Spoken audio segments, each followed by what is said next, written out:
More driver skill or more driver luck? What's it take to win at Talladega? His answer was, I don't have either, so I'm not really sure. I've never done it before. I don't know. Yeah. Look, I've done this a million times. I've called everybody out there an idiot. Joey definitely went off. Weren't you a big mind games guy? The more controversial it was, the more excited I was.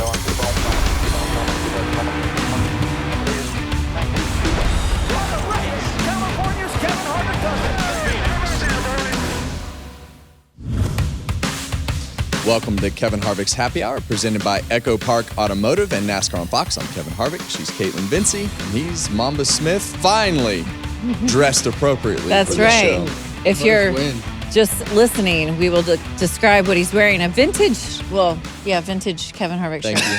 What were you about to say? Well, that's the right word to use, is vintage. It looks cool. Where'd you get it?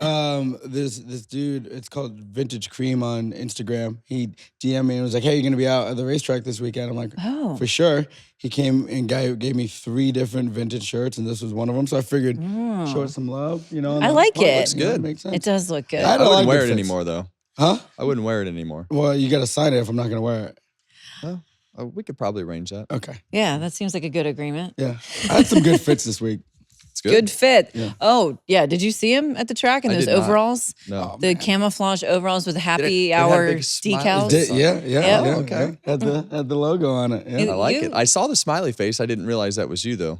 Well, you couldn't see me. I was in camouflage. Okay. Yeah. There's that. You looked sharp, my friend. Yeah, the cowboy hat. It was a good look. It was a They good called look. me Shabuzi out there. Wait a second. they? You had a cowboy hat on last weekend? This past week, yeah. Talladega. That same one he wore on the show with the feather, remember? And the All right. card. With the card on it? I took my first trip to the Boulevard this weekend on foot. Oh, Foot. Hang on. Before we start the show for real, I need to know what this was like for you. Yeah. Okay. So we decided that, well, first off, I had no plans of going to the Boulevard because I've been there on a float before, and it ended at the end of the float in some sort of mud contest. Mud wrestling contest. Yeah. So that was entertaining. And so I'm like, well, I've never been on foot, so I'm going to go over there and just kind of make a lap real quick. It was like 10:30, 11 o'clock. Producer Chuck and Doc clan. were there, and they were my escort. I'm not sure that turned out the way that it was supposed to go. But so we walk in, we park the golf cart, we walk into the fence, we walk out onto the boulevard, and there is this completely naked woman What? walking around in her panties Oh, my. up and down the boulevard, drinking a beer. Like Just- there is nothing wrong. Topless. freaking Dega. Wow. And so Okay. that was my introduction to the Boulevard.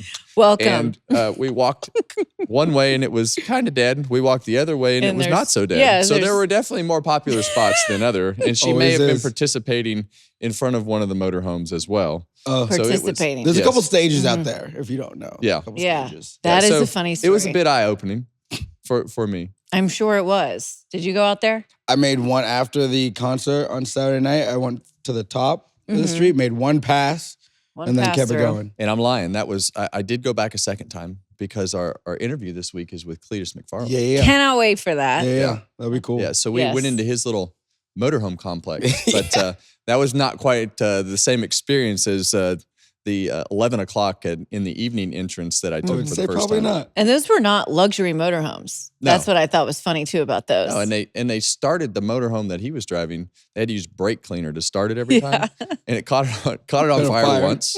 There was a full looked like a bird's nest from Yeah. an eagle or something. It was a massive bird nest, and From an still- eagle. the back of tucked it, up it was in a the corner. massive bird nest.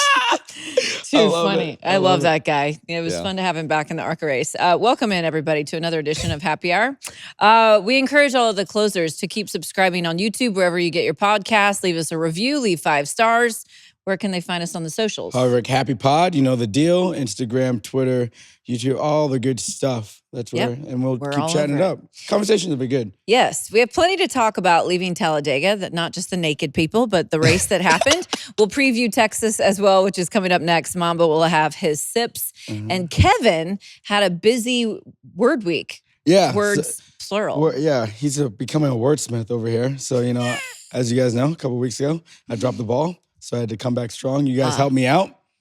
Let's roll the tape for the first of the words of the week this week.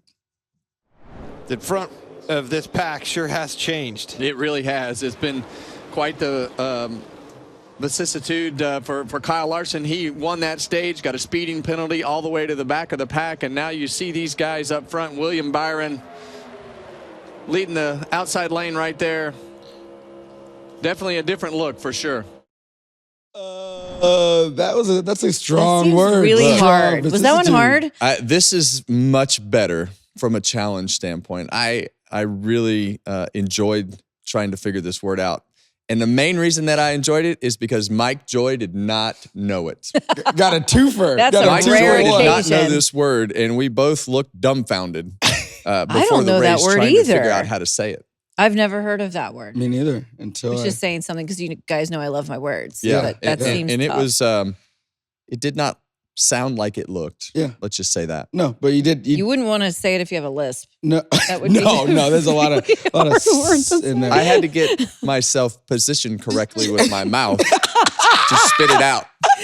Yeah, mouth position's important. Yeah. Mouth position is always important. You did a great job on that one. And then I had to give you a layup because we came in strong on the In case first I side. screwed that In one case up you so bad. screwed that one up. Yeah. Let's give him the second one.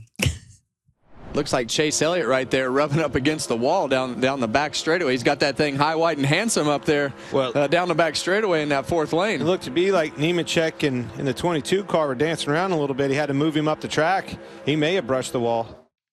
I'm just disappointed Clint didn't come in with some thick Southern accent because I thought he would have got excited about that Did he? one. Did he realize that was a word? No. A phrase? No, Okay. I don't. I mean, he didn't even react in the other one. So Yeah. he was a little soft this weekend. I felt like It's that boulevard. I felt like the boulevard may have got to him a little Got bit. the Pulled best of the energy out of him. Yeah, a little well, it pulled his IQ level down just a few steps, and so we were way past that. We were way past that level with the first word, and I'm not saying it. Maybe the pickleball wore him out. Did you play? No, I didn't play. Our boss Jacob Bowman had a cool pickleball setup over there. You didn't play. I did not. Yeah, I've never played pickleball. I have not either. Yeah. Clint and them were tearing it up on I that. can tell. I know why I wasn't invited. They didn't want to get embarrassed. Oh, maybe I so. never even saw you. I'm an athlete. It would have been hard for you to play in those overalls. Just saying.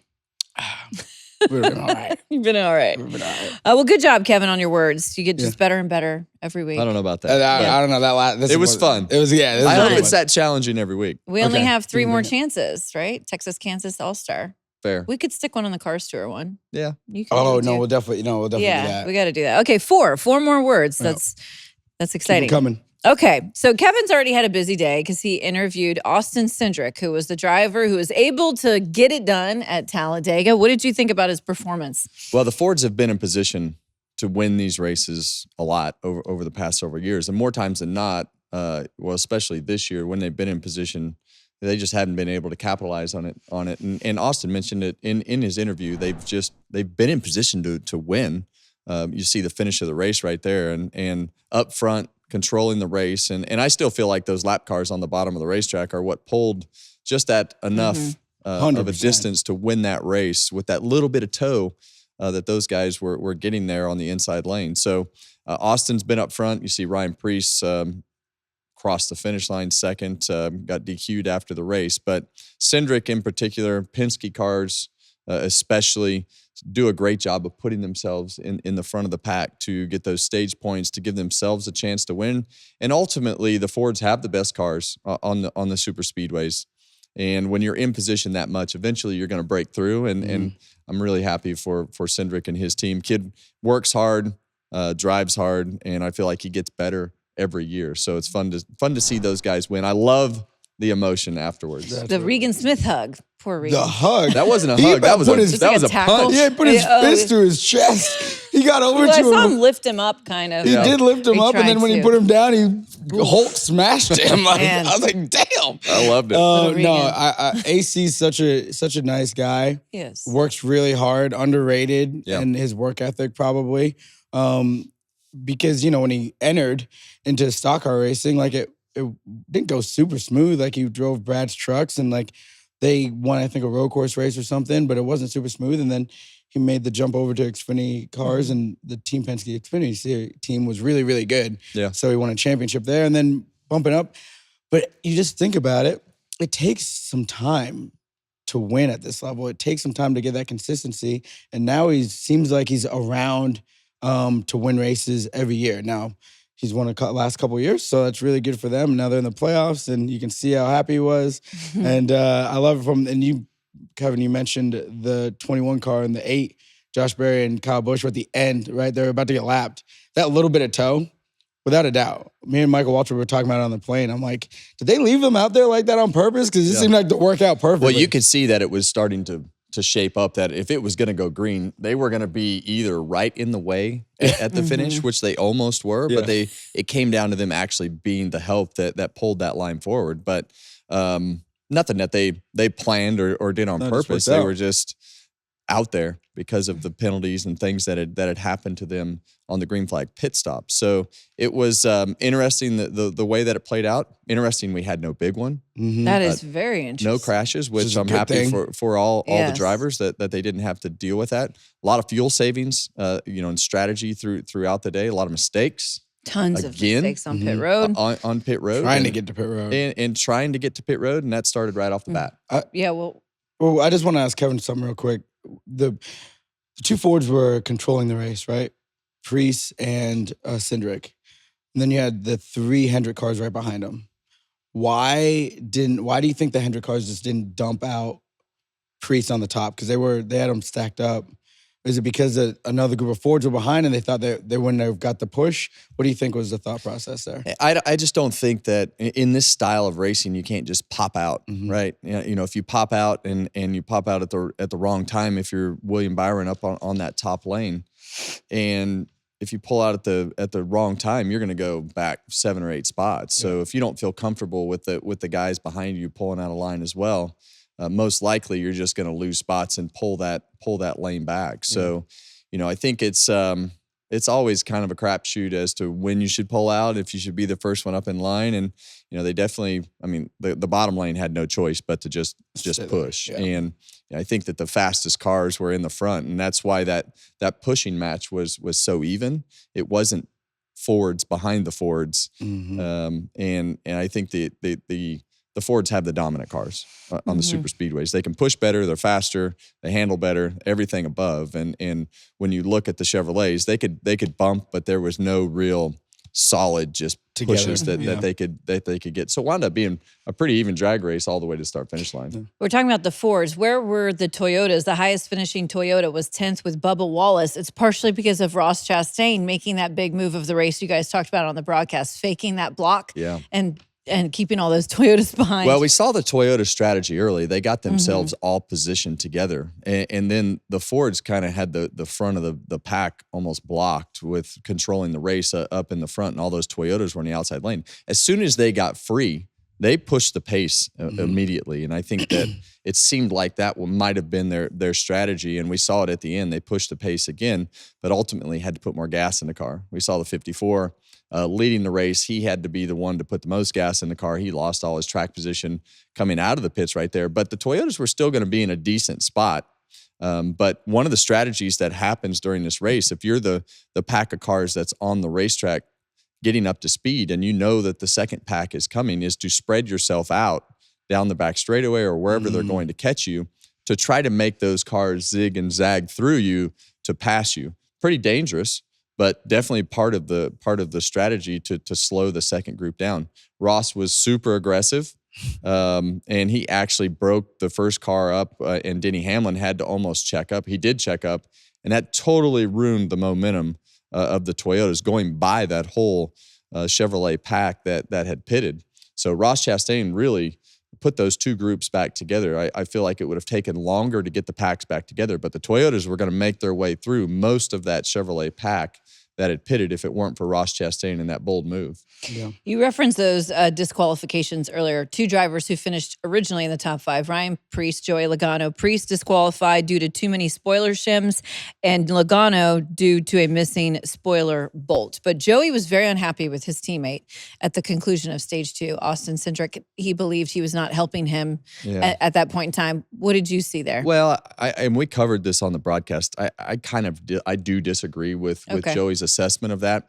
I asked Austin that in the winner's interview, and the thing that it looked like to me was there was so much momentum going forward that he had to pop out of line and put himself, in a spot to where he wasn't just going to ram into the back of the 22. So I felt like there were a couple cars behind him pushing, and a lot of times what happens in that scenario, if you just try to hit the car in front of you, then it stacks you up and you're already being pushed, then sometimes it spits you out and spins you out. Mm-hmm. So it's really kind of 50-50 as to whether that gripe from Joey is legitimate. I think from a driver's standpoint, you always feel like you're getting hung out by your teammate, or he could have helped you, and you have this plan that is laid out before the race with the manufacturers, and you're expecting him to push you.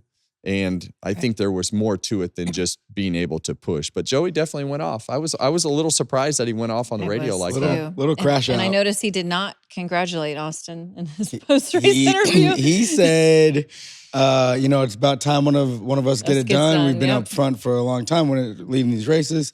So it's good to see the Fords out front and Team Penske get one. He didn't say congratulations, Austin Cindric whatsoever. And actually, Chipper Jones made a tweet about it, which I didn't know Chipper was. Chipper, I didn't know that you were watching like that. I like that. Chipper's always watching. I love that, man. I love that. So Chipper's been a NASCAR fan for a long time, and he spends a lot of time down at Realtree Farms with the Jordan family, and so always been a fan when he was playing all the way through, and just he was pretty vocal after the race about Logano's comments. Yeah, I thought it was great, and you get when you're driving, when you're in the car, and like something like that happens, and you have that button to press. It's nice to get some stuff off your shoulders, when you're mad. But then later, everyone's like, "Oh, well, I can't believe he said that," or "Can't believe." It's like you're with your team, and it's in the moment. Like you're just trying to. I wish I could have learned this early in my career, but that button is nothing but just a complete disaster. Dale don't said, hit the button. Dale tweeted, "Well, what's the point of saying it if you don't press the button?" Yeah. You could think it, but it's just like right now. When you push that button, it just adds more work to your week. Yeah, and it's true. The emotions of the driver are through the roof. And look, I've done this a million times. I've called everybody out there an idiot. So, I think when it is your teammate, sometimes you just got to filter it a little bit. But we saw it also with the 20 and the 11. Christopher Bell getting knocked out of the way. Or not knocked out of the way, he got spun out by Denny Hamlin, and Denny was kind of dumbfounded by everything that was going on, because it was on a restart, not really high speed edginess of the car. To me, it looked like that the 20 car kind of faded to the right off the corner right here, and then as he went up the racetrack, Denny stayed straight, and when he came back down the racetrack is when it spun him out. So the 20 car just wasn't exactly straight the whole time while Denny was and pushing. And with that crown on the back bumpers, it's really easy to spin those Toyotas out. They are not built like the Ford, and the Chevrolet's not quite as bad, but the nose on the Toyota is flatter now, but that back bumper has a lot of crown to it. So if you're not precise, and if that car is moving around a little bit, it definitely is really easy to do. I actually did this to Tyler Reddick at Talladega, and I was like, I don't even know if I touched him. It was that small of a push, but with the way the back of that car is shaped, it is really easy to spin those Toyotas out. And Denny was the same way. He was like, I don't even know how that's even possible. Thank God for safer barriers, really hard hits, and safer race cars, because that hit and the Connor Zilic hit on Saturday, oh my God. And even that 17 car of Chris Buescher, that car was that was a hard hit too. Yeah. And when you hear him only hit once, and it's just that blunt hammer sounding like hit to the wall, that's when they hurt. And we saw his crew chief go after Denny Hamlin after the race on Twitter. Had a nice little post that I'm sure that we can put up to go along with everything that happened with the wreck. But he was none too pleased with Denny Hamlin and the results of the 20 crashing him and then sending the 17 car into the wall. Yes, so that was a scary incident. We also had something happen in the very beginning of stage 1 when cars were attempting to pit. And this kind of resulted in a complete cluster. It was the Fords who were trying to come to pit road. What did you see unfolding here? Yeah, what I saw there was Brad. It looked like Brad tried to hang on the track longer than everybody else that was pitting. Everything's such a secret now. that everybody tries to pit without everybody else knowing. And I think that the 8 car didn't realize that Brad was going to pit. I think Brad tried to hang out a little longer on the racetrack to go around the outside under braking in there, and get himself a spot or two under braking. And ultimately, the 8 car right there gets into the back of the 6 car and spins him out. And then they hit the 48, and Blaney just trying to go by thinking he's safe as all get out right there, and winds up getting hit in the right rear and wrecked. All out the windshield, and then Blaney luck. Oh my! As super speedways, that cat, he can't, like, he's one of the best super speedway racers because he's always up front, and just it doesn't matter if he's running on the front, he gets wrecked. If he's running towards the middle, he gets wrecked. He just doesn't. They have no luck on super speedway. So Ryan Blaney was a part of that. So too was Kyle Busch, as you referenced. Had a good qualifying effort. Seemed like maybe he could have a good day, but I know you have some fun little information on the 8 if you want to share. Yeah, and I just when you look at Kyle Busch and that whole team, they're 17th in the points right now, but I feel like they've had their moments where they've run a lot better than that. And Kyle in general, we've seen him spin out in qualifying. We've seen mistakes on pit road. He's had 4 speeding penalties on pit road. They've had 1 loose wheel. Their pit crew is the 20th ranked in just overall speed. But this is the stat that really stuck out to me about the pit crew. They've had 3 stops all year that were under 10 seconds. Oh my God. The number 1 pit crew of Bubba Wallace has had 18. That's unbelievable. So between the Big mistakes discrepancy there. and the speed of the pit stops, really putting themselves at a deficit for days like this, making those mistakes and the stops being slower compared to the rest of the guys, really puts them in a position that they're not able to capitalize on those good qualifying efforts because of all the mistakes and things that are happening. So it's a close game. It's a game of milliseconds, whether it's the pit stop or qualifying or whatever that is, and the mistakes will pile up for you. And I think that the mistakes for that 8 car and Kyle Busch's team are holding them back a bit. You said 4 speeding penalties? 4 speeding penalties. So in my brain, that tells me, like, Kyle is someone who always pushes pit road. Like, he's the one who's taught a lot of guys, like, how to do pit road the best. So because his pit crew has not been the best, maybe he's pressing a little bit to try and make up, right? Yeah. Well, you have to. And then it goes a little bit too far, and now it's and in this instance, they had overcome one scenario with the wreck. Yep. They got the nose and they got the car fixed and they got everything situated. Then it's a speeding penalty. And how many weeks can you think back where it's just a moment like that always seems to happen with the 8?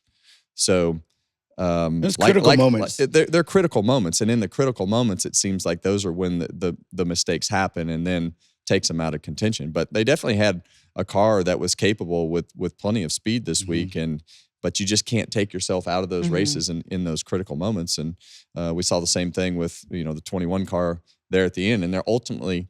Those 2 cars are what really helped Austin Cindric get the edge at the end of the race, because they had to come back in and serve those speeding penalties. So, but we saw a bunch. We saw SVG and Daniel Suarez stop in the wrong boxes. Several other speeding penalties along the day throughout the day, and so there was a lot going on. You mentioned the 21 car, leads me right to this Carson Hocevar incident on pit road, where he was kind of pitted outside the box to avoid the 2 crew who was running out. And when the 21 came in, he clipped, obviously, the carrier, Jarius. We put him on the broadcast. That was scary. But these things are happening, it seems like, relatively Well, it was frequent. scary. And I'm going to tell you the other side of this equation. When I see a guy that's pitted outside the box that far, and I've seen Carson pit that car several times way on the outside of the box, and that's a scenario that puts your pit crew in a bad spot. And if I'm Josh Berry and I'm over the officiating orange line,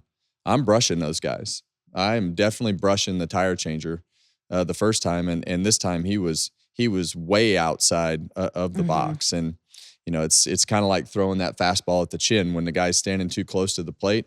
There are just times when you got to brush the pit crew guys to make them remember that I'm coming in my pit stall.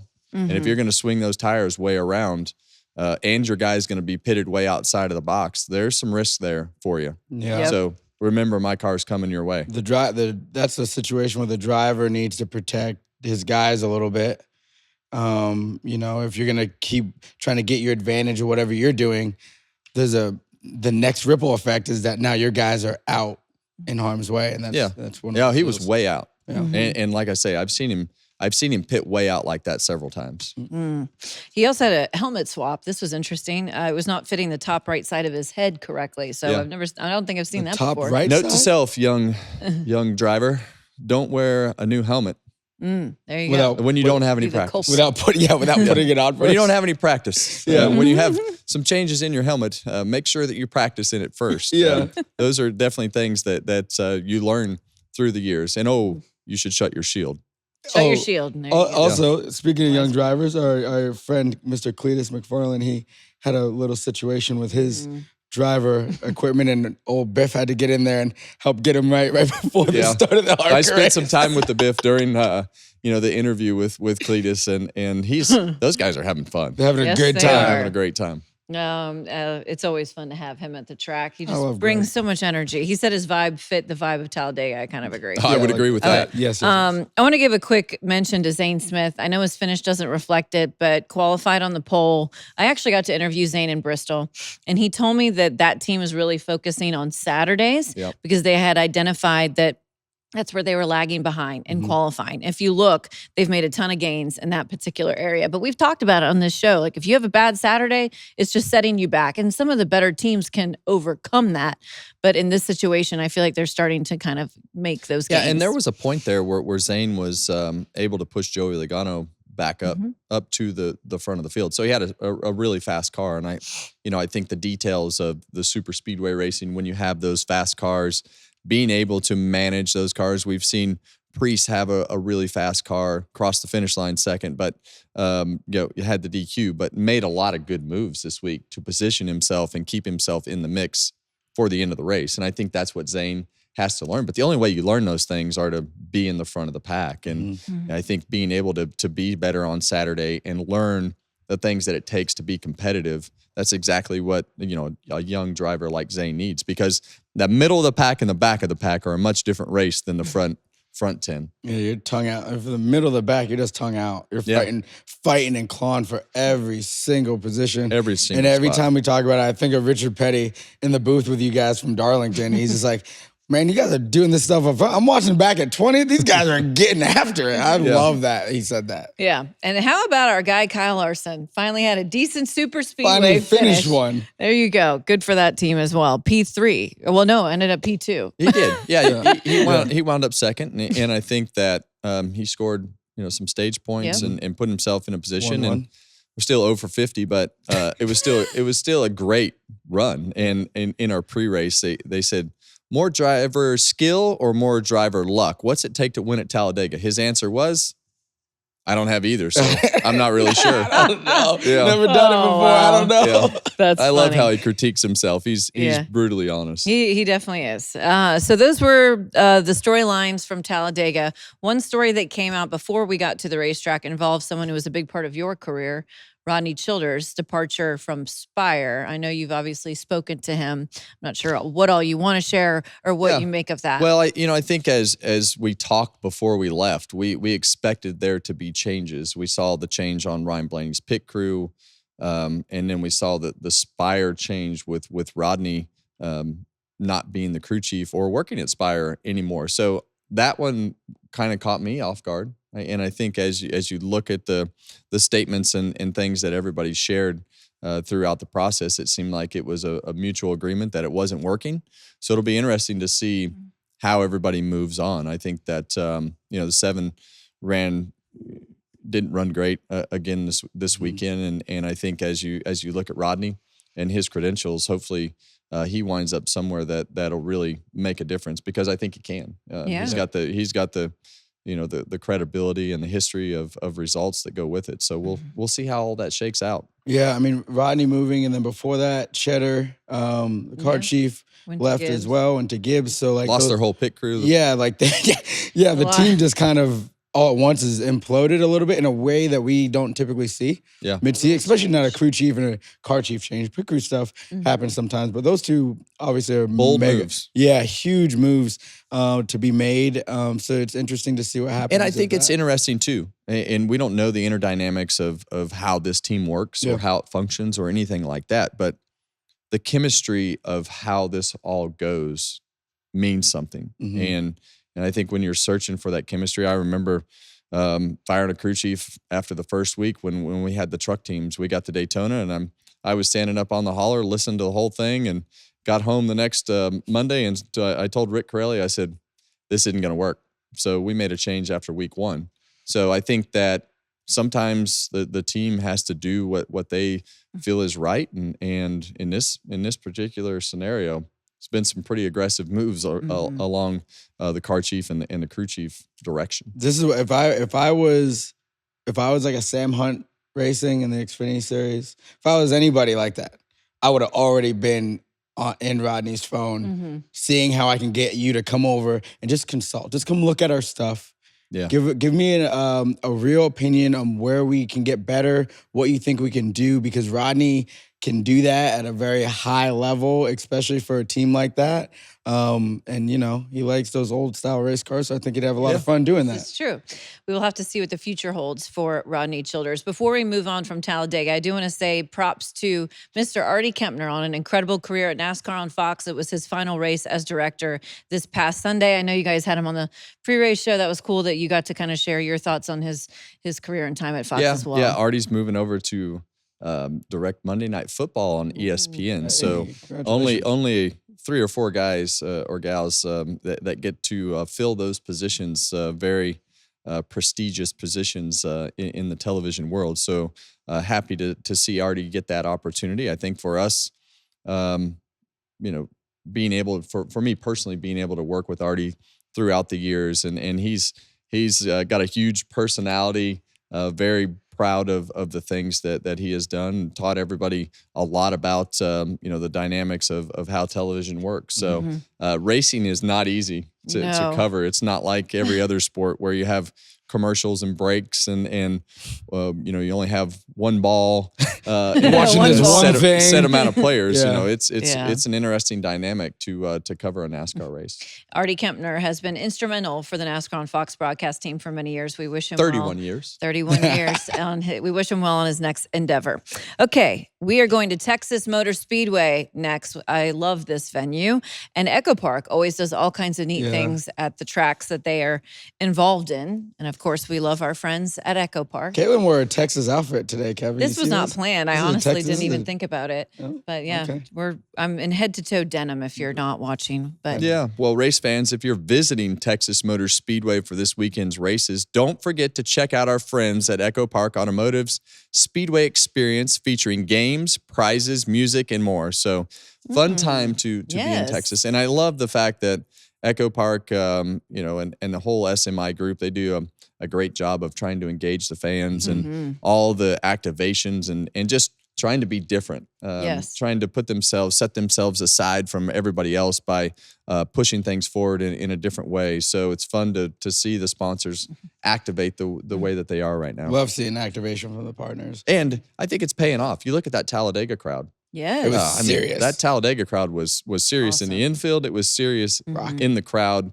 Got treated to a great race. So hopefully that continues this weekend at Texas. Yeah, Texas will probably be more the same. It's a great track, great market for racing. Are you headed out this weekend? not. Oh, No. wow. No, I'm not. You'll not be two-stepping? So that's why you wore that cowboy hat last weekend, because Well, I had to get get. that in. you didn't have Yeah. to plan your get up for Texas. I didn't. I'm not 2-7 in Texas. I've actually never been to Texas Motor Speedway for a race. Really? What? Mhm. How is that possible? Well, because I worked in the ARCA series, and when I was with Kevin on the Cup side, I didn't travel. Oh. And so the way I work right now is I do all the NASCAR on properties, and then some of the SMI ones when they asked for me and Jose to do it together. So I haven't been out there yet. Well, One day. maybe one day. One Maybe day. next season. We'll Maybe see. next season. Kevin has been there a lot, and he's won there a lot as well. 2017, 18, and 19, you were victorious in the Cup Series. Texas Motor Speedway. What do you remember about those wins? Well, Texas was always really good, for us. I got one of my early, I don't know how many Xfinity races we won there, but it was a lot. And we won there a lot in the trucks. And so I've got a ton of those cowboy hats upstairs. Really? We've got stacks of You them. should've How do they worn fit your one head? today? I look like Woody. No When way. I wear a cowboy hat, I look like Woody. I That's doubt what that. we should do for Halloween. The only thing I would look Toy worse in Story. is Carson Hocevar's Chili's Ride the Dente. driver's suit. You'll never forget it though. Yeah. I would have vetoed that. You would no way. Did you ride the Dente while you were in No. Talladega? I did not. You knew the answer to I that know. was no. I did thought not. maybe they would have asked him. No, You I'm did. all I saw about pictures. Dente. I'm all about fun, edgy, as long as I don't have to dress up like that. There you Okay, go. fair. Okay, so you got a lot of the hats. What about the The 6-shooters? 6-shooter? The 6-shooters? Yeah. Yeah, I have some. Yeah, That's and cool. then there's like I got a lever action. shotgun Mm-hmm. for the pole. yeah. So I've got all that. It's a fun victory lane with all the fire and pyrotechnics and Yeah. stuff. It's just a We neat don't shoot vibe. the guns anymore. Right. But Oh, You know, yeah. got a little soft as we went through the years, so we quit shooting the guns. Well, yeah. Not sure Oh. why. We need to get back to shooting the guns. Let's shoot the guns in victory lane. I agree. Ryan. We're NASCAR. We shouldn't be soft. Listen, Ryan won. I don't know. I guess it was an Xfinity race or something. Or made the pole. Yeah. And he had a lever action rifle, and we had a shooting day one day, and that thing was awesome. I didn't realize how well it shot. That thing. Hey, I went hunting with Dale Jr. and my man pulls out his Bud Shootout shotgun. Oh Really? yeah. Wow. Yeah, he's shooting his trophy outside. Funny. It's awesome. I think that's cool as hell. Did you use any of your trophies on your Oh no, hunting trip? I'm very protective of all my trophies, helmets, driver suits. Gotcha. I can't even tell you how many. All of my shotguns from the Bud Shootout or Texas poles or Texas Victory Lane, Yeah. the revolvers, none of that has been touched. I treat them like I like that. they're Special because an they extra are. child. Yeah. How was that hunting trip, by the way? I meant to ask you that at the top of the show. Your off week. Yeah, so myself, Keelan, Piper, and Delana, we all went turkey hunting, and we had a great time. Turkeys were a bit stubborn, Mm-hmm. so we didn't They're a little shoot any scarce. turkeys, but we did have fun. Piper, she was up at 5:30 every I remember morning. you told me that. She slept in the woods. I love Every that. time I'd look back, she'd be I was sawing logs. I was getting. But she was a trooper, man. Keelan is ate up Cute. with hunting, and Bill and Tyler Jordan just always welcome us with open arms to their property and So all the funny. folks from Realtree. So Nice. it's always fun to go down there. It's the first time we've ever convinced Delana to go and spend some time at the farm, and she spent 3 days sitting outside, peace and quiet. We'd all be gone hunting. But we spent a lot of time riding the golf cart, That's sitting fun. in That's the nice. blinds, sitting next to the trees. Spent a lot of times outdoors. So there's nothing better for those kids, whether you're It's true. successful or not, than to be outside like that. The great outdoors is the best place to be. It really for is. Me and my everybody. dad used to go fishing, and all we get was Same. sticks, and it's And- still great. And I went to a Columbus Clingstones game, Oh. AA baseball team. Okay, I was gonna So say right down the street from where we were. So they invited us to come down. So I threw out the first pitch. Nice. Did you get Yeah. over the plate? I got it over the plate. I It would might not have been very expect fast. anything The less. worst part about my pitch is the guy that I followed. He threw it about 90 miles an hour. Oh, I mean, it looked like he he was a good. professional baseball player. Yeah. But do you know what minor a detail. clingstone is? No. It's Do some you? piece of the inside of a peach. What? Yeah. That's a thing? Like on the pit? Yeah. Is there a I've thing? never heard of that. Is this place in Georgia? It's in the center of the peach. I Yeah. love that I learned Okay, something okay. new today. I'm like, what the hell's a clingstone? I'm gonna tell you what. I thought it was. I don't even know the what I thought minor it league was. baseball teams. They got some wild names. Names, Hey, yeah, like they have peach uniforms with like lime green outlines. They are very Huh. bright. there Place you was go. packed. Stadium was beautiful. Cool. Brand new stadium, kind of reviving this part of town. But Mhm. the town is there to support it, and they definitely have their own thing going on with the uniforms and their name, What's it called again? the Clingstones. Clingstone. Okay. Yeah. I like that. Here we go. Oh, yeah, look at that. Here's Kevin throwing out the Are you wearing this- ceremonial first pitch at today's game, courtesy of great partners at Realtree. Love it. Are you wearing the same outfit? Mm-mm. No, this is a gray shirt. Totally That's a different. blue one. Oh, okay. It's navy. Okay. Just- Yeah. Look, I'm a Nice. t-shirt and jeans guy. I know you are. And Yeah. a major, And that was not something that I planned on doing. That was made Yeah? up as we went along. As we The only thing we went. plan on doing when we go to hunting camp is drinking coffee, That's not what I thought you're. Okay, go on. eating powdered donuts, and hunting. Nice. Those are the 3 things we know we're going to do. Okay.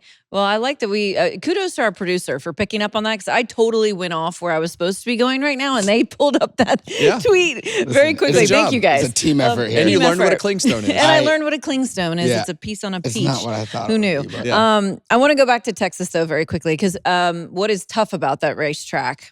2 ends of the racetrack that are totally different. A few years ago, they redid the racetrack. Turns 1 and 2 is super wide, and it's one of those corners where you get to the end of the straightaway and you're like, where's the inside of the wall and the apex of the corner? But it's way down there, so you have to have good markers, and you need a totally different handling car from one end to the other because 3 and 4 super banked, lots of throttle, lots of bumps.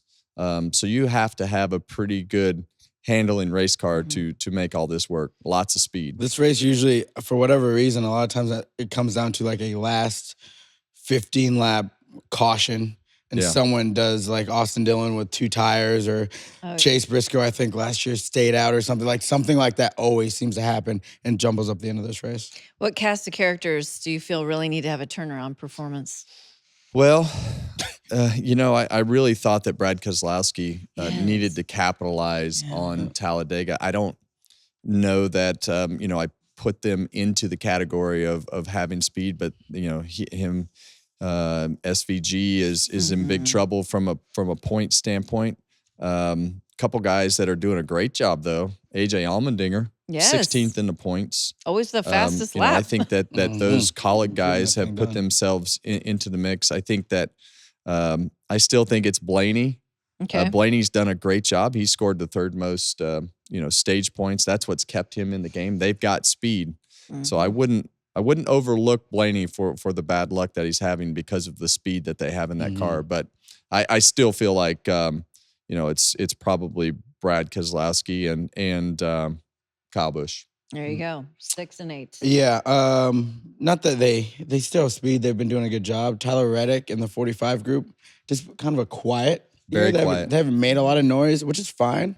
But you'd like to see them start competing for those top 3s, top 5s, wins here. And I feel like that Bubba Wallace has been the fastest car. He's been the faster one this year. 23:11. He scored the 2nd most stage points of anybody throughout the season and has the fastest pit crew. Yep. So I talked to Bubba this week about that, and he thought that was one of the big things that changed from last year or last couple of years to this year is that there's stage points. He's like, I didn't really think about it until we started collecting them, how much that really affects and matters. So it's a good thing. All right. Well, we'll have to keep an eye out on all these Cup teams as they approach Texas Motor Speedway coming up this weekend. It is now your turn to take over the microphone, my friend. Hey. He always enjoys this moment so much. He really does. I do. Because you know what time it is. It is Mamba's Social Sips. Right. All right. You guys know that we love short track racing around here. We love to support short track racing. We do. So we're going to take you to the short tracks. I think this happened while we were off. Yeah, it was. Okay. This is at Bowman Gray Stadium, the Madhouse. Zach Stanley, Justin Alverson get into it. These are called street stocks, which they're really offset, like late models. And they got really upset with each other, Kevin. They did. And the first thing that I noticed is the guy that decided to gas up really wrecked his car. I mean, front clip that thing. This is the fight. And it's Zach Staley. And he's pretty well known at Bowman Gray Stadium. Yes, he is. And so he's a fiery guy, and I think it kind of caught him off guard. He kind of swerved at the guy, and that's a big dude that jumped out of that car. And he went to just was not wailing on him. He was not going to be denied. When he got him on the ground right there. So might have bit off more than he could chew right there. Zach has an open face helmet. I don't know if you noticed that. When he took it off. I love that. And he's usually smoking a cigarette or something to go along with it. So when I saw this, I'm like, I got to bring up on the show because his Facebook, his race team keeps popping up on my Facebook. They got like 8 cars and they all look the same. Really? Yeah, they take like 4 or 5 cars to the racetrack like that. Do you think they'd let you drive one? After this, I kind of was hoping that maybe I could get into one of those things, giving you some love. There you go. I'll wheel that thing. My man needs to drive. Thanks, Kev. Yeah. Look at that. Come on, let's very do it. entertaining. Things happen here. Would you get out and Hour. fight like that if you had to? Absolutely. Really? Yeah. Oh my God. Let's go. It'd be so much fun. Have you ever been in a fight? I've stopped a couple fights. Okay. We know you have. I actually have as well. Have you ever been in a fight though? I've been hit before. Okay. Yeah. So have I. Yeah. That's a story for another time for All right. sure. All right. Also during the off week, we talked about what we've done, what we did. Jeff Gordon did some things Oh that I didn't my. think that Jeff has aura still, Kevin. Jeff was at Coachella and came out with my guy, Shabuzi, on stage. And I'm not sure about this. What do you mean? I mean, do you ever, I don't know. Do you ever age out of No. like Coachella? we or know he loves any of the those? music with the Okay. DJing. He does stuff, like music, so maybe so that that's was fair. Yeah. That's fair. Yeah. I'm just surprised he didn't take any of the other Hendrick guys with him. Like, why weren't they there? Like the drivers? Yeah, like what? You tell me Jeff Gordon's way cooler than all four of y'all? He's always at stuff like this. I know. Yeah. That's cool. He He is did. all over the place and always having fun. So Mhm. Jeff Gordon is a fun guy. Is there anybody that you would go to their concert and Like a go out music on stage festival? with, like music festival? I mean, I usually have fun when we go to the concert. I'll go to the Jake Owen concert at North Wilkesboro. Yeah. love Jake I don't have to go Jake far. Owen. Yeah. So I could go to the racetrack We should and all go to the go. concert. I'm Jake going. I'm Jake staying Owen's a there. homie. So Yeah, oh, you are? yeah, Oh, Oh, okay. yeah. I'm thinking about maybe drinking a beer or two. Oh, really? Good for Yeah. you, as Oh, you okay. should. Yeah. That might It'll be the end change. of the Fox half. You deserve it. Well, it's on Saturday night, so we still have to work. Oh, that, so, true. That's okay. Yeah. Yeah. We'll Might. figure it out. I might have to join you for You should. latte. Okay. And then we got our mail. Wait, not mailbag first. We got a voicemail first. Yes. Oh boy. No, so let's hear this one. I'm excited for this one. Hey, Kevin Harvick. This is Arya. Big fan of your show. My mailbag question for you is, out of all the drivers you've raced, who was the toughest to beat mentally? I would love to hear the story behind it. He's a very soft voice. Very Who was the calming. toughest to beat mentally? Yeah. I don't think I lost too many of those. No. No. Is there anyone that I you? love that part of it. Yeah. You were I always the love best at mental it. part of it. Like the more controversial it was, the more excited I was about those types of scenarios. So if we could make it chaotic and controversial and all the things above, I was all in. So Weren't you a big mind games guy, kind of? no, I mean it was always something that somebody would say or do, and then you just take it a little bit further. And if you needed to change the conversation, or like sometimes back in the day when you didn't have the performance going like you would, you just create some sort of shitstorm to stir things up. You mean like a little push of some kind? No, sometimes we just up on pit boxes, pushing somebody, whatever it was. It was always you were trying to stir it up, keep your name. My favorite one in the is what you mix. did to Brad. I'll never forget it. Yeah, that was one of my shining I moments. think it's hilarious. It was Budweiser versus Miller Lite. Like, it was complete great. chaos. It was awesome. Oh my I God. just remember watching you sitting over there, like I can see you're about to do something because I was. Well, we were right in the middle of not running like we needed to run, and we needed to change the conversation to be directed at somebody else. And there was a lot going on in that moment, and it definitely changed the conversation. wait, that was Texas, wasn't it? It was Texas. Yeah. Oh my God. Yeah. It was Texas. Jeff, our guy Jeff, got a hold of him, and that Yeah. was good times. Oh, Yeah, gosh, but we've had that's some great. pretty good wars through the years, from the mental side of it. Kyle Busch, we went back and forth for a long time, wrecked a lot of cars, trucks, everything in between. You and Denny Tony Hamlin, never same way. never got into it though, right? No, Tony and I were always friends. We Yeah. always had a great working relationship, mutual respect. And when we would run into each other, we could fix it pretty quick. Yeah, But yeah. there were not very many guys that I wanted to fix it very quick with. But he was just one, he was probably one of the only ones. Like Juan Pablo at Watkins Glen. But Yeah. There you go. Yeah. Good voicemail question. Yeah, I Yeah. love that question. Thank you very much. Now we got a mailbag question. Mhm. This is from Perry Bugby in Idaho Falls, Idaho. Who would you put on the Mount Rushmore of racers in all of racing circuits? And who would you put on the Mount Rushmore for NASCAR? Okay. This is just a no-win question. Here we go. This is a no-win question, but I think, based upon what they did for the sport and how many races they won, I would say on the racing in general one, probably Petty, Andretti, Schumacher, Foyt. And I think the NASCAR one would be Petty, Earnhardt, Gordon, and Johnson. Okay. We have Kevin and I have pretty similar ones.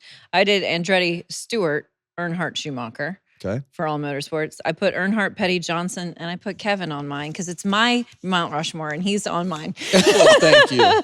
I like You that. guys see how this stuff goes? You see how this Because goes around it's here? not just Yeah, the let's see things where you rank. he did on track, but what you do for this whole sport. I mean, let's be honest. You're doing a lot for a lot of people's careers and everything else. try. So I'm putting Kevin on mine. The non one is really hard because especially we just talked about The non-one what? the non All motorsports. non NASCAR, the all Okay. motorsports one. Well, what That's is it? really hard. So Let's I got Andretti, Foyt, Stewart, Hamilton, but I think I got to pull off Andretti and put Petty. Like I have my OGs, and then I got some guys that are a little bit more closer. So it's like the eras are kind of messing me up a little bit. Yeah, it's tough. It's really hard. I mean, you'd have to go back and really research. I'd have to go back and really research it a little bit further to have a better understanding of exactly who I'd want. But that's just off the cuff. Because if I don't say John figure it out. Force too, like John Force is Yeah, one, like what I he's thought about won that in too, HR. You know, it's hard. And then my NASCAR is Petty, Stewart, Senior, Dale Senior, and Jimmy Johnson. There you go. That one's a lot easier for me to do. Yeah. Perry Bugby with the mind thinker here of a question. Totally stumped us. All right, closers. Remember, if you want to leave a voicemail, 805-317-4175. And the mailbag question, we wanted to send a little email in, Harvick, happyhour4@gmail.com. That's right. Send Send the letters, send the voicemails. We'll try our best to answer them.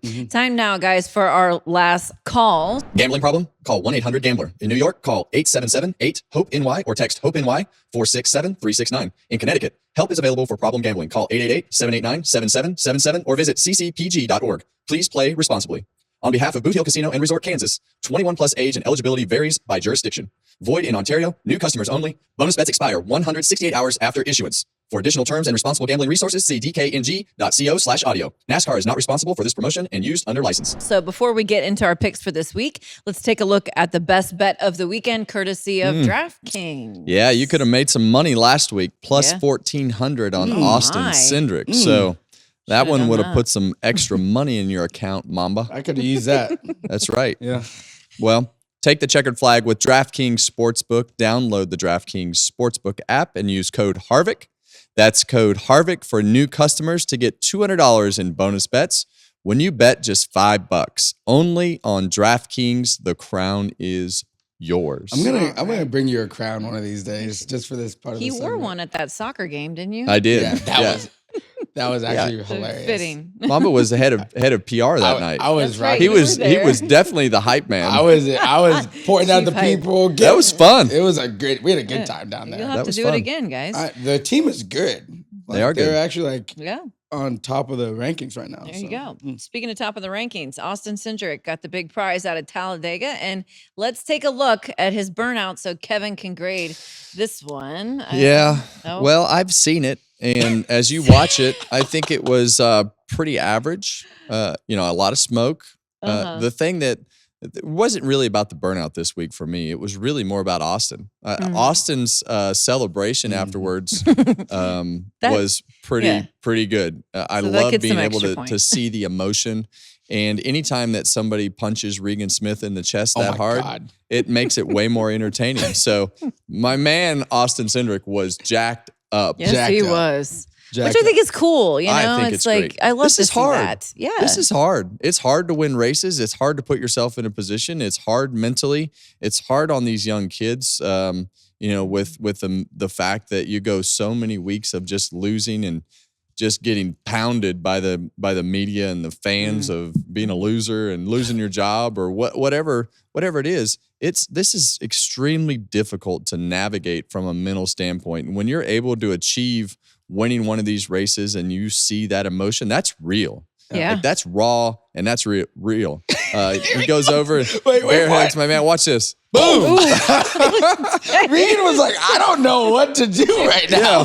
This man is crazy. He slapped the roof of that car like a silverback gorilla. Just Yeah, wow. he And really Austin did. Cindric's a big guy. Yeah, no, he's strong too. He's big, tall Big, guy. tall So human. So what are we giving this for the celebration as a whole? I mean, I think you just kind of give it like a 7.5. Yeah. It's kinda- 7.5. It was just a lot of donuts and Mm-hmm. average, nothing spectacular Right. from the burnout standpoint, but his emotion was spectacular. The only person you'll get more emotion out of is AJ Allmendinger. And I don't even know if it's more. It's just like the same level of like, crazy. See, I always know where Kevin's going to go when we start out. And he goes, yeah, like that. Yeah. Then you know, that Then it's wasn't gonna, that it's great. a little bit mid, as they say, a Yeah. little mid. Yeah. So point standings, Kevin is still leading, of course. I lost some ground this week. Yeah, Not dog. much though. So Kevin's at 55. I'm at 33. Mamba at a cool 27. a So good number. remember, 10 points for picking the winner, 6 for P2 through 5, 3 points for 6 through 10. That's how it I works. should have known better. I Mm. should have known better last week, but I'm glad Okay. you're still in last. That makes me happy. This is, Is it time for my pick this week? It is. Okay. Well, I'm going to pick Tyler Reddick. I like that. I think that Reddick has been good at this particular racetrack, and I think he and Bubba Wallace both run really good at this racetrack. Great choice. I am going with Kyle Larson, who has some momentum on his side coming off the performance at Talladega. Former winner there, 2021. Driver 5 for me. I was going to pick Tyler Reddick. Oh, of course you were. I mentioned him earlier Well, in then the pick show. him. No, I'm not going to No, pick him. him. No, that I'm way not. you can't gain any points. This is not how this works. No, I think you should. He's trying to rig the system here. I know. He's really just trying to keep a man down. I'm is what he's trying. to I do. know I'm going to win. I think it's just a matter of I want you to finish last. I Yeah, want her you know to beat what? you.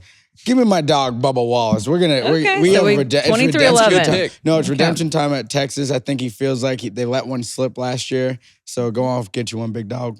There you go. We'll have to see how it all goes down out there in Fort Worth, Texas. You mentioned it earlier. We talked about him a couple times. Cletus McFarland, the big guest for Thursday show. It is one of the most unique interview settings that I will probably ever have to sit in.